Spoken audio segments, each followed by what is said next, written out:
Assalamualaikum warahmatullahi wabarakatuh. Waalaikumsalam warahmatullahi wabarakatuh. Bismillahirrahmanirrahim. Alhamdulillahi rabbil alamin. Wassalatu wassalamu ala ashrafil anbiya'i wal mursalin, Sayyidina wa maulana Muhammadin wa ala alihi wa ashabihil mujahidin at-tahirin, amma ba'du. Saudara-saudara kaum muslimin rahimakumullah, pada pertemuan kali ini kita akan membicarakan riwayat Nabi Adam alaihi salam. Nabi Adam diciptakan oleh Allah dari tanah dan merupakan manusia pertama serta bapa dari seluruh umat manusia. Pada saat Allah hendak menciptakan Nabi Adam, Allah berkata kepada malaikat, "Inni ja'ilun fil ardi khalifah." Aku akan menjadikan seorang khalifah di permukaan bumi. Malaikat dengan nada sedikit protes berkata, "Ataj'alu fiha may yufsidu fiha wa yasfiku ad-dima wa nahnu nusabbihu bihamdik wa nuqaddisu lak." Tuhan, apa perlunya engkau ciptakan seorang khalifah di permukaan bumi? Kelak kalau mereka berkembang biak, kerjanya hanya akan melakukan kerusakan, menumpahkan darah, saling bermusuhan satu sama lain. Sedangkan kami, kata malaikat, sudah cukup bertasbih memuji kebesaranmu. Allah kemudian menjawab, "Inni a'lamu ma la ta'lamun." Aku lebih tahu tentang apa yang kalian semua tidak mengetahuinya. Setelah diciptakan Nabi Adam daripada tanah, ditiupkan roh, maka Allah kemudian mengajarkan kepada Nabi Adam berbagai macam ilmu pengetahuan. Wa 'allama Adam al-asma'a kullaha. Kemudian Allah mengajarkan Nabi Adam nama-nama segala sesuatu. Nama merupakan simbol daripada ilmu pengetahuan.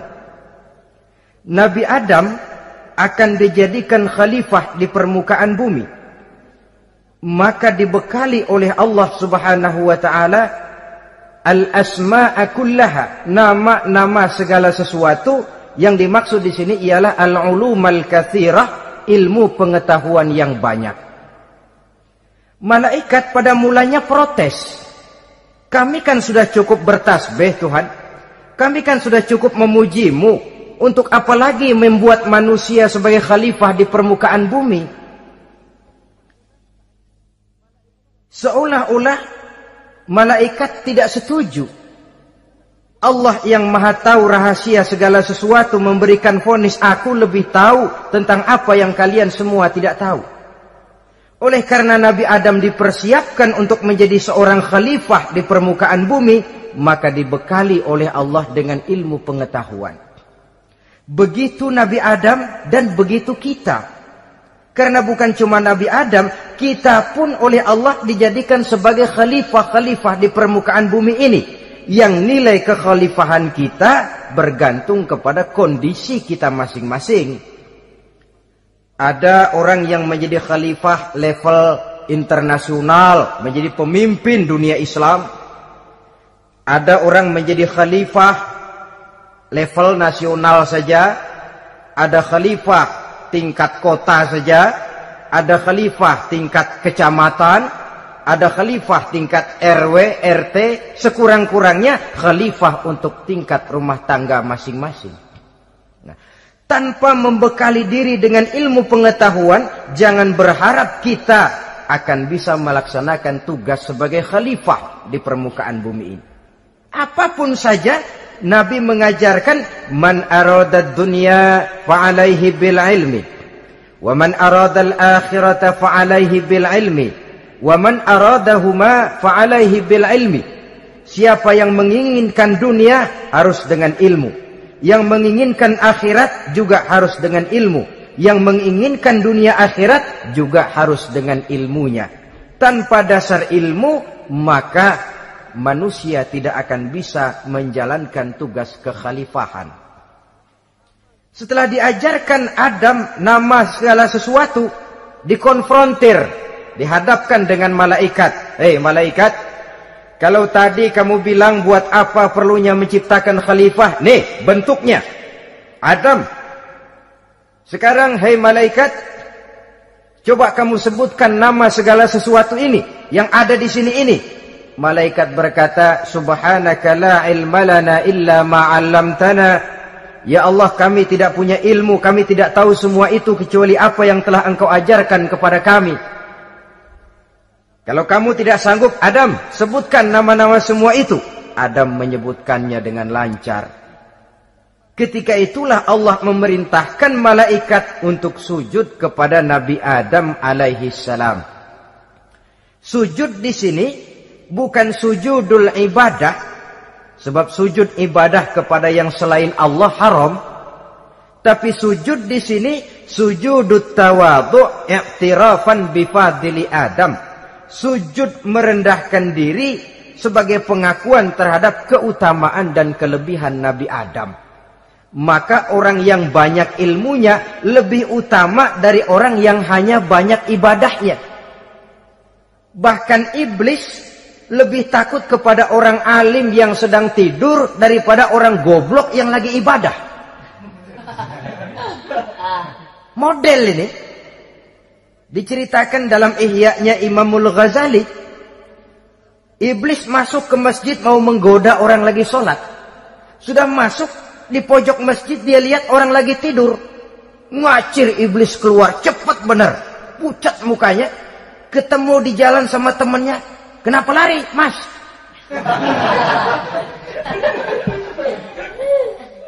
Kata temannya, saya mau goda orang sholat. Lalu tiba-tiba di pojok masjid saya lihat ada orang lagi tidur. Saya takut betul sama itu orang. Lari saya keluar. Loh, sama yang sembahyang sampean nggak takut, kok sama yang tidur takut bagaimana? Yang tidur itu orang alim. Yang lagi sembahyang itu orang goblok. Oh, godain orang goblok, saya colek juga dia lupa sembahyang. Tapi orang alim ini saya takut betul. Lah kalau diukur dengan malaikat waktu itu Nabi Adam, ibadahnya lebih banyak malaikat, jelas. Sudah bertasbih, sudah bertahmid malaikat. Nabi Adam baru diciptakan. Tapi kenapa Allah perintah malaikat sujud kepada Adam? I'tirafan bifadli Adam. Keutamaan Nabi Adam. Pantas untuk diserahi tugas sebagai khalifah mengatur kehidupan di muka bumi. Kalau malaikat yang jadi khalifah di dunia ini, nggak rame dunia. Coba, malaikat material, harta nggak perlu. Seksual nggak perlu. Dunia ini hambar. Justru dunia ini menjadi ramai setelah manusia diberikan fungsi sebagai malaikat, sebagai khalifah oleh Allah Subhanahu wa taala. Saudara-saudara kaum muslimin rahimakumullah, setelah nyata kelebihan Nabi Adam, maka Allah perintahkan Nabi Adam tinggal di surga dengan segala kenikmatan yang ada di dalamnya. Tapi lantaran sendirian, kesepian Nabi Adam ini. Allah Maha tahu, maka diciptakannya pasangannya, yaitu Siti Hawa dari tulang rusuk yang sebelah kiri. Sehingga Nabi pernah pesan begini, Istausu bin nisa fa innahunna khuliqna min dhil'in. Hati-hati kamu ngadepi perempuan. Yang tolong dengar nih yang laki-laki, yang perempuan belaga budak aja dulu lah. Hati-hati kamu ngadepi perempuan. Fa innahunna khuliqna min dhil'in, karena perempuan diciptakan dari tulang rusuk sebelah kiri. Apa watak tulang rusuk? Tulang rusuk itu kan bengkok. Perempuan tuh begitu, didiemin aja bengkok terus, dikerasin patah.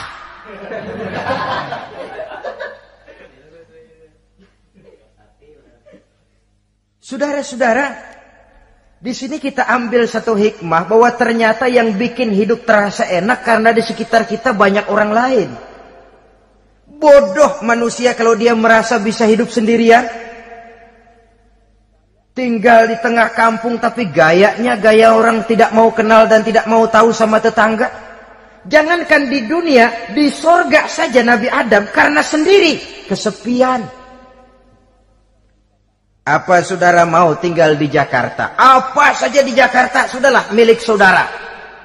Hotel Indonesia dikasih saudara, Hotel Borobudur punya saudara, Monas buntel bawa pulang. Semanggi ambil, tapi di Jakarta saudara tinggal sendirian. Kira-kira enak nggak? Ternyata yang bikin hidup terasa nikmat karena di sekitar kita banyak orang lain.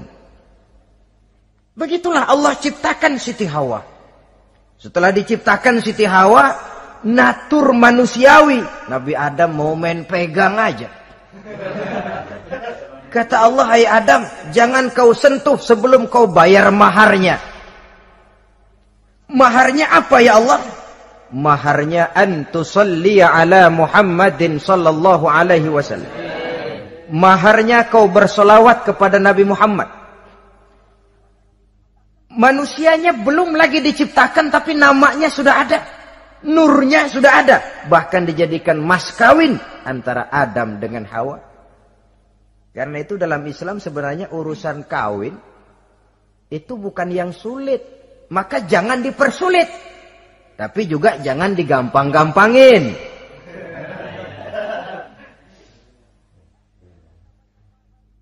Artinya yang namanya mahar ini walaupun cuma sebentuk cincin besi kalau orang sangat tidak mampu.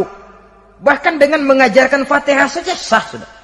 Saya terima nikahnya Fulanah binti Fulan, dengan mas kawinnya saya ajarkan dia surah Fatihah. Kalau memang kere betul, tidak punya apapun, sah sudah itu.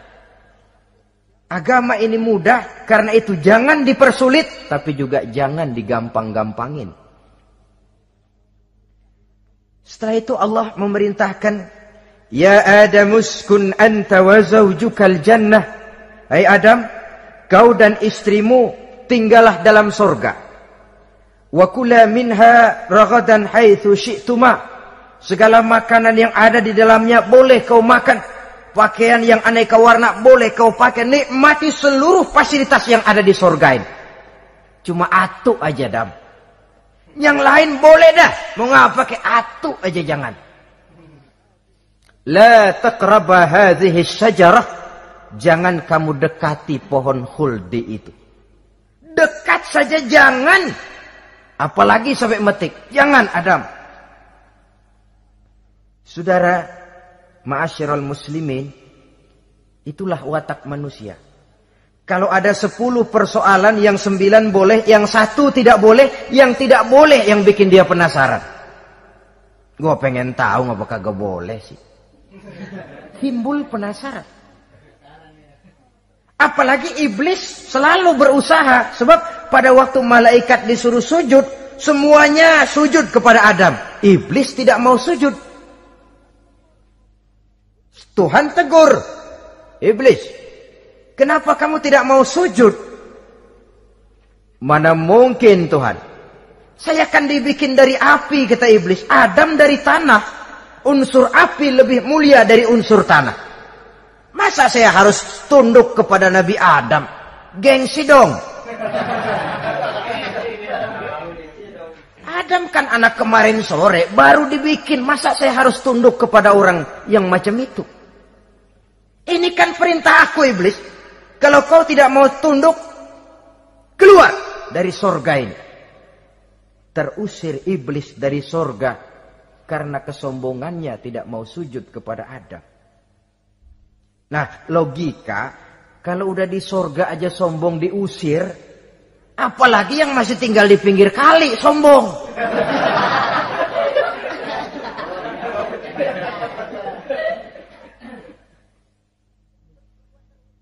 Tapi sejak peristiwa terusirnya itu, iblis bikin proklamasi. Apa proklamasi iblis?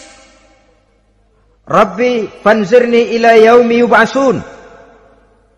Ya Allah, gara-gara Adam saya diusir dari surga. Saya minta kepadamu ya Allah, beri saya kesempatan sampai hari manusia dibangkitkan. Kata Tuhan, innaka minal munzarin. Oke, silakan. Mau apa iblis? Rabbi bima aghwaytani la uzayyinanna lahum fil ardi wa la ughwiyannahum ajma'in. Ya Tuhan, disebabkan engkau telah menyesatkan aku, akan aku hiasi mereka manusia dengan kejahatan yang ada di muka bumi ini, dan aku akan sesatkan mereka semua. Ini proklamasi iblis. Gara-gara Adam saya terusir dari surga, maka sejak saat ini Adam dan seluruh keturunannya musuh bebuyutan saya. Akan saya lakukan segala macam cara untuk menggelincirkan manusia agar mereka menjadi orang yang engkau murkai ya Allah. Kemudian Allah memberikan jawaban. Dialog ini saudara bisa lihat dalam surah Al-Hijr ayat 40, 41 sampai 44. Kata Allah apa? Inna ibadi laisa laka alaihim sultanun illa man ittaba'aka minal ghawin. Silahkan iblis. Yang lain barangkali bisa kau goda. Kecuali hamba-hambaku yang benar-benar hambaku, engkau tidak akan punya daya tipu mereka. Engkau tidak akan punya kemampuan menggelincirkan mereka. Kecuali kalau memang mereka sudah mau ikut pengaruhmu. Sepanjang mereka benar-benar menjadi hambaku, kata Allah. Hamba Allah yang sebenarnya, mereka di luar kekuasaanmu iblis. Tapi kalau mereka sudah turun menjadi hamba harta, hamba dunia, hamba pangkat, budak jabatan, mereka itu yang bisa kau gelincirkan. Selama mereka masih tetap sebagai hambaku, kata Allah, mereka di luar jangkauan kekuatan dan kekuasaanmu iblis. Nah, sejak saat itu kan iblis selalu nyari jalan, nyari lantaran bagaimana Adam nih supaya dia tergelincir. Gara-gara dia saya diusir dari surga. Nguping terus iblis. Sampai akhirnya dia dapat berita tentang dilarangnya Nabi Adam mendekati pohon khuldi itu. Satu hari dengan muka sedih. Ya, iblis itu the best actor. Aktor ulung dia. Dengan roman muka sedih. Dia datang kepada Nabi Adam dan Siti Hawa. Kata Nabi Adam, iblis, ente kok tampangnya demek amat sih?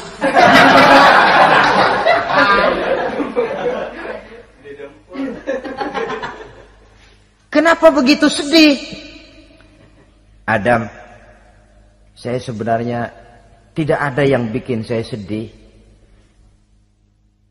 Cuma saya dapat berita bahwa engkau tidak akan selamanya di dalam surga ini.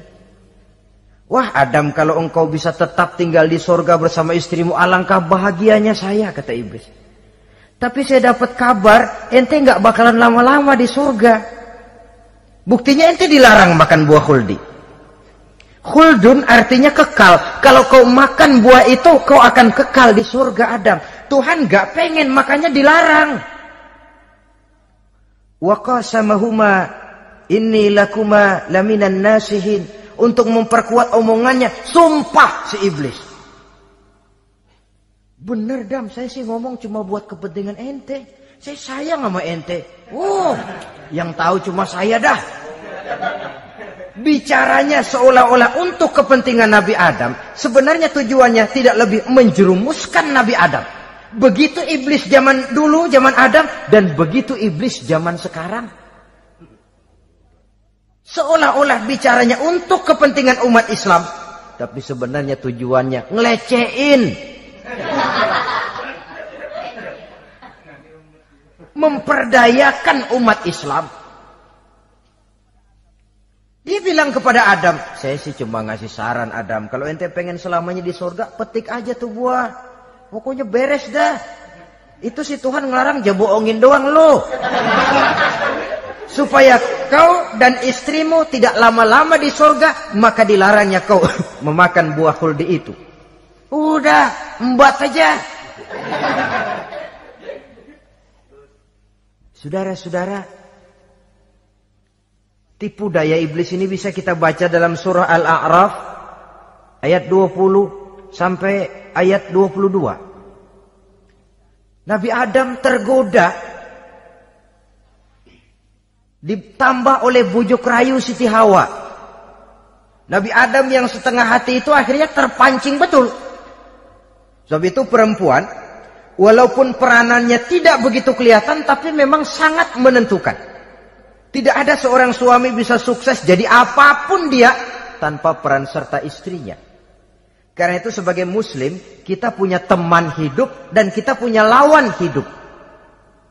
Siapa teman hidup kita? Dalam arti sempit, teman hidup kita istri. Kalau dia istri tentu suami yang taat kepada Allah dan Rasulnya. Dalam arti luas, teman hidup kita ialah setiap muslim. Setiap orang yang pandangan hidupnya sama dengan kita. Itu teman hidup. Lalu lawan hidup kita siapa? Lawan hidup kita secara mutlak iblis dalam segala bentuknya. Iblis yang berbentuk halus, ini ngusirnya ada lebih gampang. Konon ya, iblis setan itu kalau dengar orang azan kan lari. Takut dia. Dibacakan bismillah, minggir. Yang sulit diusir ini iblis yang berbentuk manusia. Diazanin nyengir.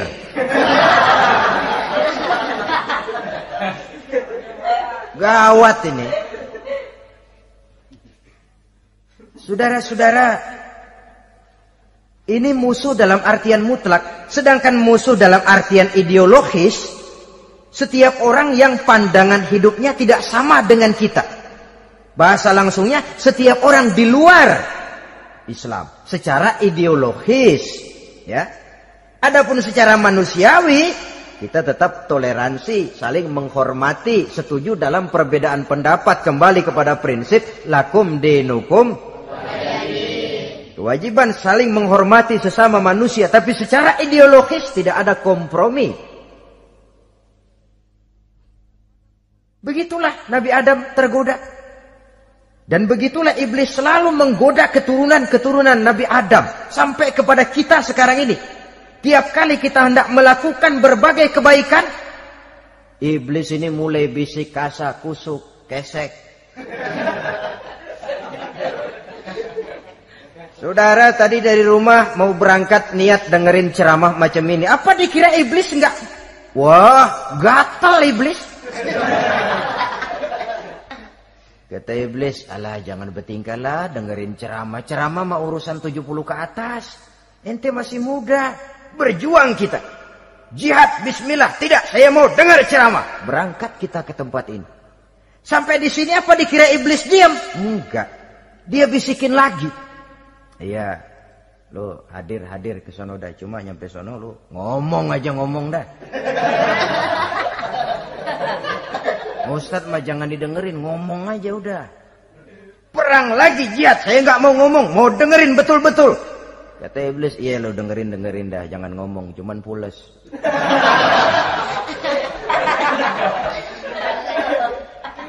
Segala macam cara dilakukan oleh iblis untuk menggelincirkan manusia. Ketika Nabi Adam mengambil buah khuldi itu, datanglah murka Allah. Adam, seolah-olah kalau bahasa kita, kelewatan kamu Adam. Dari belum ada aku ciptakan kau. Barangkali kau merasa kesepian, aku ciptakan Hawa. Aku tinggikan derajatmu dari malaikat sampai malaikat sujud kepadamu. Aku perintahkan kau tinggal di sorga dengan seluruh fasilitas yang ada di dalamnya. Cuma satu yang aku minta, jangan dekati pohon khuldi, engkau tidak sanggup Adam. Keluar dari sorga ini. Terusir Nabi Adam dan Siti Hawa dari sorga. Turun ke dunia ini. Turun terpisah lagi. Ya Allah. Orang itu kalau biasa susah, ketemu susah sih emang lalab namanya. makanannya, tapi biasa seneng ketemu susah. Ini yang kalau tidak kuat mental. Tengoklah zaman sekarang kan nih, kalau tuan-tuan rajin baca pos kota, kayaknya nyawa murah bener. Pasal duit 100, nyawa hilang. Pasal diputusin pacar, begon ditenggak. Gantung diri pakai tali plastik. Murah betul kelihatannya jiwa itu. Sehingga pantas kalau Nabi pernah katakan irhamu salasatan minan nas, sayangilah 3 macam manusia. Pertama, azizan zalla, orang mulia yang jatuh hina. Pejabat tinggi kalau pensiun kesian bener. Ya Allah. Udah nggak ada yang ngasih hormat, tanda tangan nggak laku. Azizan zalla, orang mulia yang jatuh hina. Yang kedua, ghaniyan qad iftaqara, orang kaya jatuh miskin. Dari hidup serba ada jatuh melarat. Yang ketiga, faqihan yal'abu bihil juhal, ahli fikih ngerti hukum tapi dipermainkan oleh orang-orang bodoh yang kebetulan punya kekuasaan. Kalau keluar fatwa sesuai dengan pesan sponsor, yang halal bisa jadi haram, yang haram dibikin remeng-remeng. Ahli fikih dipermainkan oleh orang bodoh. Kasihan betul. Terpisah Adam dengan Hawa ini. Adapun Nabi Adam turun menyesal dengan seluruh kesalahannya, sujud, taubat, menangis. Menurut riwayat 300 tahun beliau sujud seraya membaca Rabbana zalamna anfusana wa illam taghfir lana wa tarhamna lanakunanna minal khasirin. Ini doanya Nabi Adam, ya Allah, kami telah zalim kepada diri kami sendiri. Andai kata engkau tidak kasihan, tidak memberikan ampun kepada dosa yang kami lakukan, sungguh kami termasuk ke dalam golongan orang-orang yang rugi. Ini yang dibaca Nabi Adam dalam taubatnya.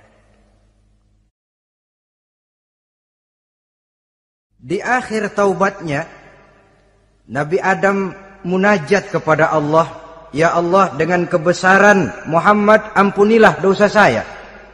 Allah tegur, kaifa araftahu ya Adam walam akhluqhu. Dari mana kau bisa tahu nama Muhammad Adam padahal aku ciptakan saja belum manusianya. Kata Nabi Adam, pertama, ketika engkau ciptakan saya, engkau tiupkan ruh ke dalam jasad saya, terbuka mata saya memandang ke bawah arasmu. Di sana nampak dengan jelas tertulis di kaki arasmu, la ilaha illallah Muhammadur Rasulullah. Taulah saya bahwa Muhammad ini orang yang paling dekat dengan engkau ya Allah, sampai namanya bergandengan dengan namamu di kaki arasmu. Yang kedua, ketika saya hendak menyentuh Hawa, kau juga yang mengatakan jangan kau bayar maharnya sebelum kau bersolawat kepada beliau. Saudara hadirin yang saya hormati, Nabi Adam diterima taubatnya oleh Allah. Kemudian dipertemukan kembali dengan Siti Hawa setelah sekian lama berpisah. Pertemuan itu terjadi di satu dataran luas, di satu padang yang luas, yang sampai sekarang dinamakan dengan Padang Arafat. Tempat para ibadah haji melakukan wukuf, yaitu puncak pelaksanaan ibadah haji. Dan pertemuan itu sendiri terjadi di atas sebuah bukit kecil yang diabadikan dengan nama Jabal Rahmah di kawasan Arafat itu. Di atas Jabal Rahmah itu ada satu monumen kecil untuk mengabadikan pertemuan Nabi Adam dengan Siti Hawa. Lalu tinggallah keduanya di permukaan bumi ini. Oleh Allah diberikan karunia keturunan yang banyak. Dan tiap kali lahir kembar. Kembarnya laki perempuan, laki perempuan, laki perempuan. Dari sinilah berkembang biak manusia. Di mana di zaman Nabi Adam perkawinannya silang. Karena tentu tidak ada manusia lain. Perkawinan silang itu artinya Kalau si A dan B, A ini laki, B perempuan, kemudian lahir kembar kedua antara C dengan D, maka begitulah yang A dikawinkan dengan D, yang C dikawinkan dengan B. Perkawinan silang. Tidak boleh perkawinan yang kembar sama di waktu dilahirkan. Nah, di antara putra-putra Nabi Adam yang kemudian juga membuat sejarah, yaitu Habil dan Qabil. Habil, saudara kembarnya namanya Labuda, perempuan. Qabil, saudara perempuannya Iklimah. Menurut hukum perkawinan waktu itu harus silang. Habil harus kawin dengan Iklimah dan Qabil harus kawin dengan Labuda. Tapi Qabil protes. Dia kepengen kawin dengan saudara kembarnya sendiri. Dalam arti yang sama-sama dilahirkan dengan dia, yaitu Iklimah. Kenapa? Karena kebetulan rupa Iklimah ini lebih cantik daripada Labuda. Protes kepada ayahandanya Nabi Adam. Abah, saya tidak terima, saya harus kawin dengan Iklimah. Tidak Qabil, kamu harus kawin dengan Labuda. Enggak mau. Kenapa dengan Labuda? Kurang kece.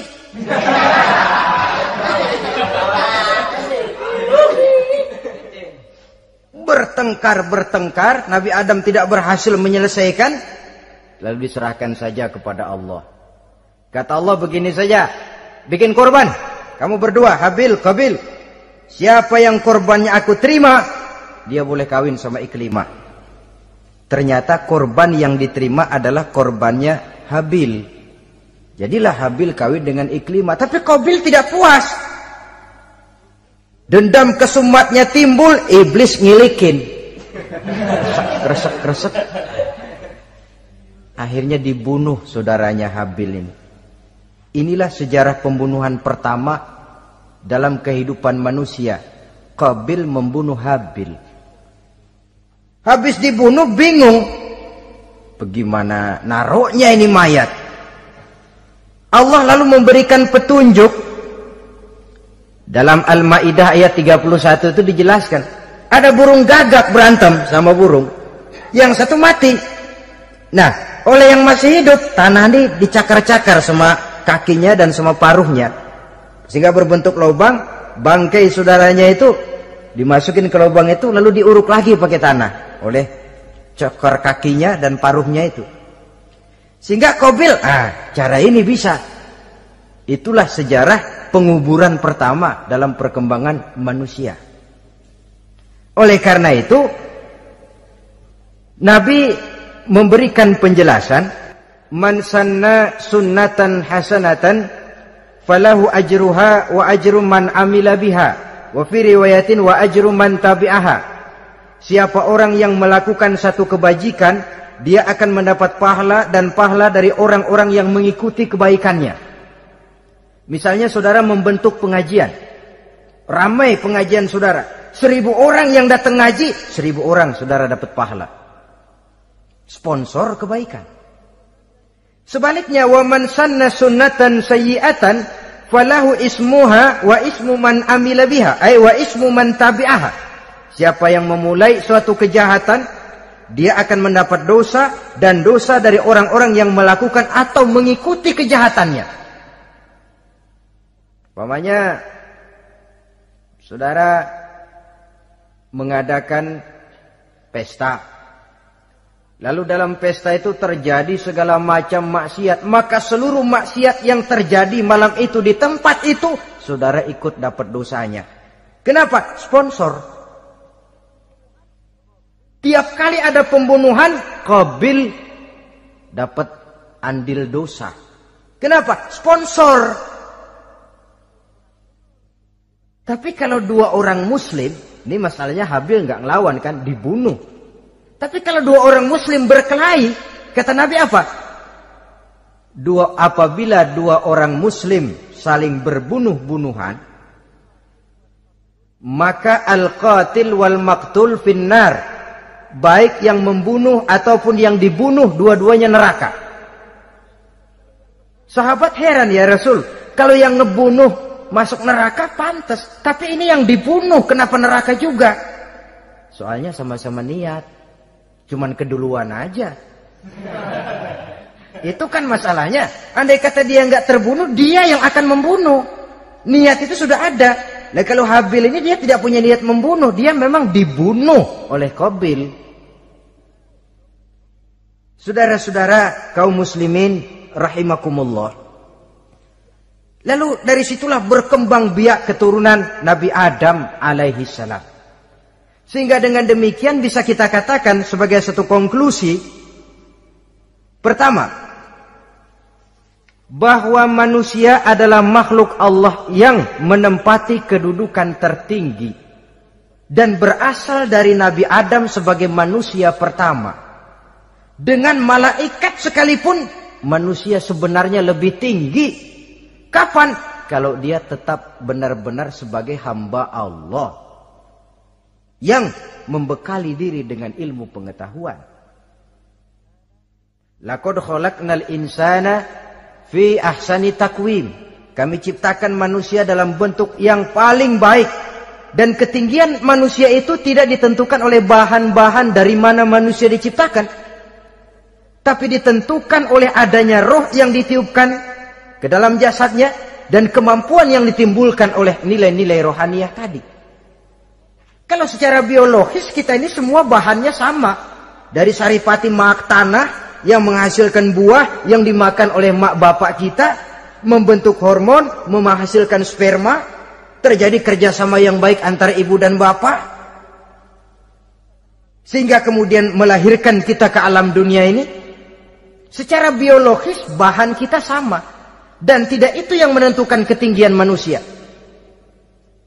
Walaupun keturunan juga mempengaruhi. Sebab sekarang ada istilah ramai orang bicara bayi tabung.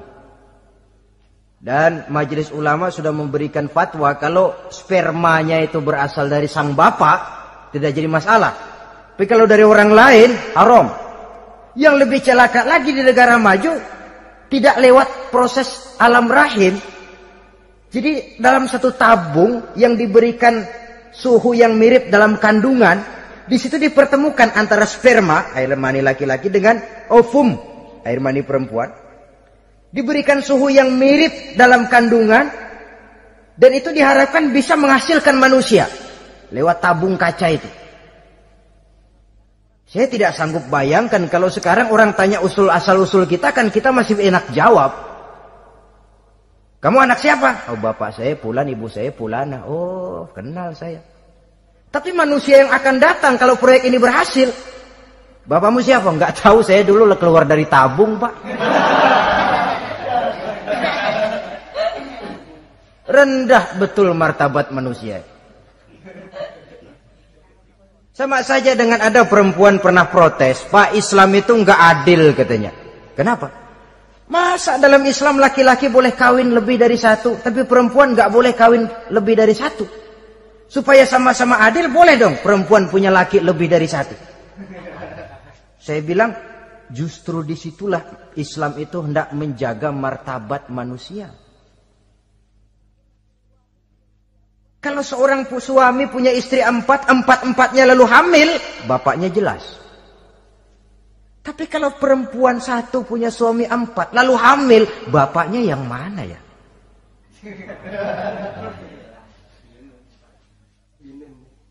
Rendah martabat manusia. Ketika si bayi lahir, ibunya lihat, ini jidatnya kayak si A ini. Sudah ini anakmu saja nih, jidatnya jidat kamu. Kata antar dulu jidat saya, tapi kuping B ini nggak mau saya. Terkatung-katung si anak tanpa tahu kemana dia mesti manggil bapak. Ibu daftarin anak ke sekolah, Pak Guru tanya lagi, ini bin siapa bu? Bingung lah, udah tulis bu, bin rame-rame.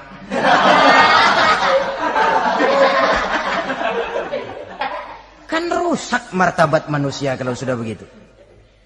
Justru Islam ini menjaga ketinggian martabat manusia. Jadi manusia itu fi ahsani takwim. Kapan? Kalau dia bisa menjaga kehambaannya di hadapan Allah dengan melaksanakan fungsi sebagai khalifah di permukaan bumi. Tapi bila dia sudah tidak lagi menjadi hamba Allah, tidak lagi berfungsi sebagai khalifah, dia sudah masuk summa radadnahu asfala safilin. Kami kembalikan ke tempat yang paling rendah, lebih rendah dari binatang sekalipun.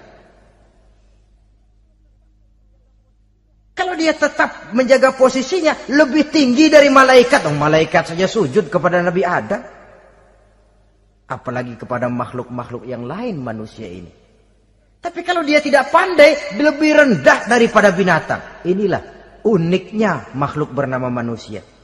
Dengan posisinya dia bisa menjadi lebih tinggi dari malaikat, tapi juga dia bisa meluncur lebih rendah daripada binatang. Untuk menjaga itulah diperlukan agama dalam kehidupan kita sekarang ini. Bukan cuma sebagai lipstick, tapi sebagai pedoman, sebagai way of life yang akan mewarnai cara kita berpikir, state of mind, rule of thinking, cara kita memandang kehidupan ini diwarnai oleh nilai-nilai agama. Dengan demikian, maka manusia bukan keturunan kera. So, ada satu teori namanya teori evolusi yang disampaikan buat pertama kali oleh Charles Darwin. Dia mengemukakan teori bahwa perkembangan kehidupan sesungguhnya di dunia ini menunjukkan mata rantai yang utama melalui apa yang dia namakan seleksi alamiah. Mula-mula dari ikan, melalui seleksi ke amfibi, dari amfibi ke reptil, dari reptil ke mamalia, dari mamalia ke mamalia kecil, dari mamalia kecil ke primat, dari primat ke monyet, dari monyet menjadi Homo erectus. Ini teori Darwin. Tapi dia tidak jelas-jelas mengatakan bahwa manusia keturunan monyet, hanya seketurunan. Seketurunan kan tidak berarti keturunan. Begini saja. Toyota Kijang sama Toyota Corolla itu seketurunan. Tapi Corolla dengan Kijang kan lain. Cuma seketurunan. Dalam arti sumbernya sama. Makhluk yang tidak tahan seleksi alam, oleh udara yang sangat dingin, perkembangan cuaca yang sangat panas, gempa bumi dan sebagainya, seleksi alam dia namakan, hilang, musnah dari peredaran. Seperti ada binatang raksasa itu, dinosaurus, sekarang kan cuma tinggal dongeng saja, tinggal nama atau kerangka. Itu oleh seleksi alam dia nggak lulus, hilang. Yang bertahan, yang lulus seleksi alam. Manusia walaupun kecil yang lulus seleksi alam ini. Biar dihantam gempa bumi, angin topan, tetap aja ngejedok. Nah, teori Darwin ini, teori evolusi ini didukung dan dibuktikan oleh peninggalan fosil atau binatang dan tumbuhan yang hidup dan mati selama perkembangannya. Dari bentuk organik pertama hingga pendahulu terdekat daripada manusia. Tapi ada satu kelemahan dari pokok daripada teori evolusi ini. Pertama, garis perkembangan dari Homo erectus, yakni manusia jalan tegak, semacam gorilawi itu, sampai kepada manusia mutaakhir masih belum menentu. Artinya, okelah, kalau manusia seketurunan dengan kera, batas antara manusia yang wujud sekarang dengan manusia purba itu apa? Yang menjadi penghubung. Monyet tidak mungkin. Ini dianggap mata rantai yang hilang, missing link namanya dalam istilah ilmiahnya. Dan ini masih dicari sampai sekarang. Kalau pendahulu terdekat manusia mutaakhir ini manusia purba, katakan Homo erectus, manusia jalan tegak. Lalu generasi sudah itu sebelum berbentuk manusia apa? Ternyata sampai sekarang masih ada missing link, mata rantai yang hilang. Lalu yang kedua, teori evolusi berhenti kepada manusia mutaakhir. Kalau memang kita manusia sekarang ini hasil evolusi, tentu kita akan terus berevolusi lagi. Dan akan jadi apa kita nanti? Ternyata sudah ribuan tahun manusia tetap manusia begini-begini aja. Tidak berevolusi kita ini. Apa lalu matanya jadi cuma satu di tengah? Hasil evolusi? Kan tidak. Tidak berevolusi. Jadi kembali kepada Quran, manusia pertama adalah Nabi Adam, dan manusia-manusia berikutnya keturunan daripada Nabi Adam, dan bukan hasil evolusi daripada monyet. Juga tidak akan berevolusi kemana-mana. Kalau demikian, benarkah teori evolusi? Untuk mengatakan mutlak benar, bukan wewenang kita. Untuk mengatakan salah total, juga kebenaran ilmu adalah relatif sebagai relatifnya daya pikir manusia. Di samping dia harus membuktikan kebenarannya, maka kebenaran ilmiah adalah kebenaran yang relatif dan temporer. Contoh kecil saja. Dulu orang berteori bahwa bagian yang terkecil dari suatu benda namanya molekul, kan begitu?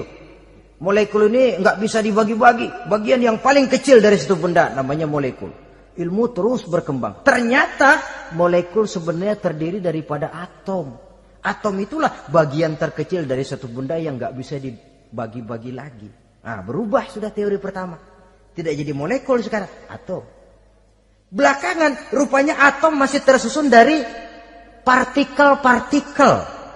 Partikel inilah bagian yang terkecil dari satu benda. Berubah lagi sudah. Dan tidak mustahil akan ada penemuan bahwa partikel pun masih bisa dibagi-bagi lagi. Begitu juga dengan teori evolusi ini. Sehingga beberapa ahli semacam Dr. Charles Oxnard, Dr. Jane Paul Hallett dari Chicago dan California, mereka sudah membantah teori evolusi ini. Namun masalah paling pokok dari kita ialah kita diciptakan oleh Allah berasal dari Nabi Adam alaihi salam. Nabi Adam diciptakan dari tanah. Dan kita bukan hasil dari evolusi, juga tidak akan berevolusi. Nah, lalu kepada makhluk bernama manusia diberikan fungsi sebagai khalifah di permukaan bumi ini. Ini yang dulunya malaikat protes. Sebagai khalifah, tugas kita apa? Khalifah Allah di muka bumi. Menerjemahkan sifat Allah sesuai dengan batas-batas kemanusiaan kita. Allah Maha Pengasih, berusahalah kita pengasih kepada makhluk sesuai dengan batasan manusiawi kita. Allah Maha Menolong, ringan tanganlah kita menolong orang yang memerlukan sesuai dengan batas kemampuan kita. Fungsi khalifah. Untuk bisa berfungsi sebagai khalifah secara baik, kita harus mempunyai modal yang dinamakan ilmu pengetahuan. Dan Islam sangat menggalakkan itu. Jauh dulu 14 abad yang lalu, dari desa kecil yang bernama Mekah yang peta belum muat, orang di dunia belum kenal, sudah keluar seruan utlubil ilma walau bisin, tuntutlah ilmu walaupun di negeri Cina. Ngomong Cina di Mekah, padahal Mekah waktu itu belum masuk peta, belum dikenal orang. Sudah ada revolusi ilmu dan budaya. Belajar walaupun harus nyebrang ke negeri Cina. Lalu ada lagi misalnya, Alimu auladakumus sibahata warrimayah, kata Nabi. Ajarkan anakmu renang dan lempar. Lempar lembing, lempar cakram. Olahraga. Satu tanda Islam agama masa depan. 14 abad yang lalu di Saudi Arabia, Nabi mengajarkan, ajari anakmu berenang. Kalau Islam agama untuk orang Arab saja, mau berenang di pasir. Tapi wawasan pandangannya luas. Bahwa Arab sebagian besar memang Islam, betul. Tapi Islam bukannya Arab, itu juga jelas. Sepanjang kita masih menjadi khalifah Allah, maka sepanjang itu kita fi ahsani taqwim. Nah, sebagai khalifah Allah kita bertugas membudidayakan alam ini. Kita kadang-kadang terlalu.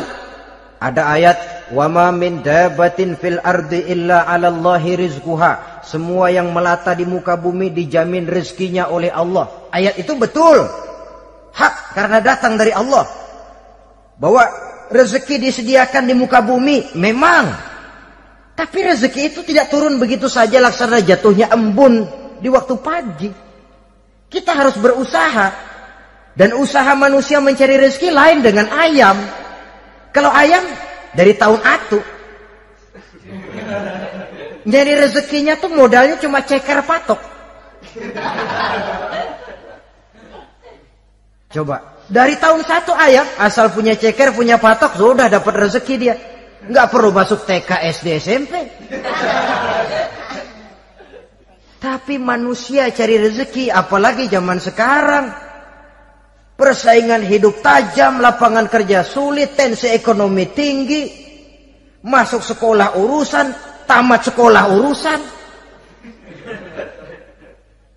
Kadang-kadang dilema juga. Masuk perguruan tinggi negeri sulitnya setengah mati kayak onta masuk ke lubang jarum. Masuk perguruan tinggi swasta yang favorit biayanya selangit. Artinya tanpa membekali diri dengan ilmu, keahlian, skill, kemampuan, fungsi sebagai khalifah sulit untuk bisa kita laksanakan. Saudara-saudara kaum muslimin yang berbahagia. Kalau fungsi khalifah ini mampu kita laksanakan, iblis putus asa sudah. Sebagai khalifah, di satu pihak kita menyembah hanya kepada Allah, di lain pihak kita membudidayakan alam ini.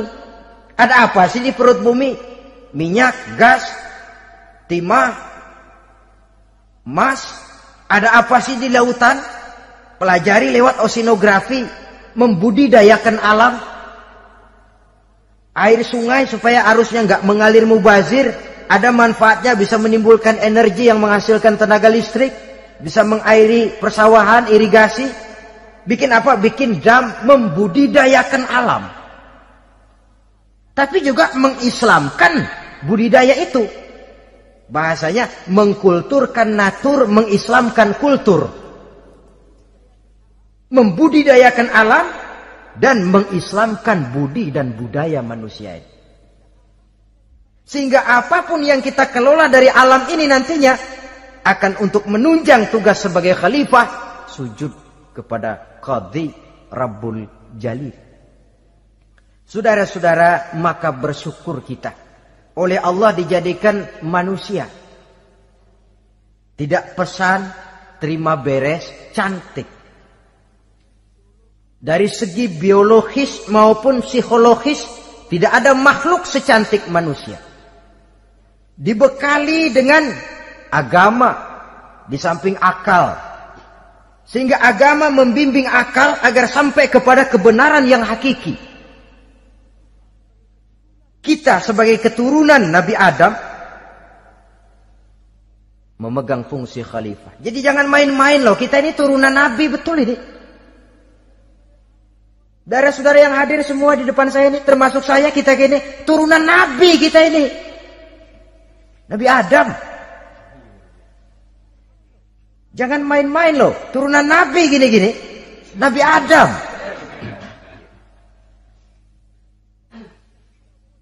Sayang kalau posisi yang tinggi kita tidak melaksanakan fungsi yang tinggi. Sayang betul.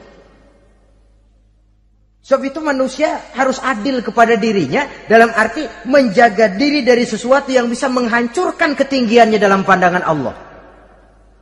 Jadi kalau kita sudah lemparkan diri ke meja judi, hanyutkan diri ke tempat mabuk, hancurkan diri di tempat maksiat, itu sudah tidak adil kepada diri sendiri. Tidak bisa menjaga ketinggian yang diberikan Allah kepada kita. Dikasih baju bersih, dicemplungin di comberan, diinjek-injek lagi. Kita ini diciptakan fi ahsani taqwim. Masa mau turun berbuat seperti binatang, itu makhluk rendah? Masa mau mengikuti tipu dayanya iblis, dia sudah proklamasikan bahwa itu musuh bebuyutan kita? Innahu lakum aduwwum mubin. Setan musuhmu yang jelas dalam segala bentuknya. Saudara-saudara, nah, untuk berfungsi sebagai khalifah ini sekali lagi bekali diri dengan ilmu pengetahuan. Dan ilmu itu di zaman kita sekarang tentu kalau Nabi Adam diajari langsung oleh Allah, wa 'allama Adam al-asma'a kullaha. Lah kalau kita mau nunggu Tuhan ngajarin, geblek terus. Ya tidak mustahil Allah memberikan ilmu yang disebut ilmu laduni ya. Transfer. Langsung Allah memberikan kepada seorang hamba, membukakan pintu hatinya. Tapi bukan potongan kayak kita yang dapat ilmu laduni macam begitu. Satu contoh, menurut ceritanya, Hadratus Syekh Kiai Hasyim Asy'ari itu kan ngaji beliau kepada Kiai Khalil Bangkalan, Madura. Kiai Khalil ini wali. 2 tahun berguru di sana, nggak diajarin apa-apa. Cuma kalau pagi nyari rumput. Tiap hari 2 tahun akhirnya Hadratus Syekh bilang, Kiai, saya kapan diajari? Sudah Hasyim, kau pulang saja. Insya Allah kau alim. Itu aja pulang jadi orang alim. Ya di samping terus beliau belajar ke Mekah. Kita harus melalui proses belajar. Ini untuk menunjang tugas kekhalifahan kita. Sebagai hamba Allah dan sebagai khalifah Allah di permukaan bumi. Sehingga 2 tugas ini bisa kita laksanakan dengan sebaik-baiknya. Menjaga martabat manusia sebagai makhluk yang mulia dan keturunan dari Nabi Adam alaihissalam. Saudara-saudara, ini sajalah pembicaraan kita kali ini. Terima kasih banyak atas segala perhatian. Mohon maaf atas segala kekurangan. Usikum wa nafsi bitaqwallah. Aqulu qauli hadza. Wassalamualaikum warahmatullahi wabarakatuh. Waalaikumsalam warahmatullahi wabarakatuh.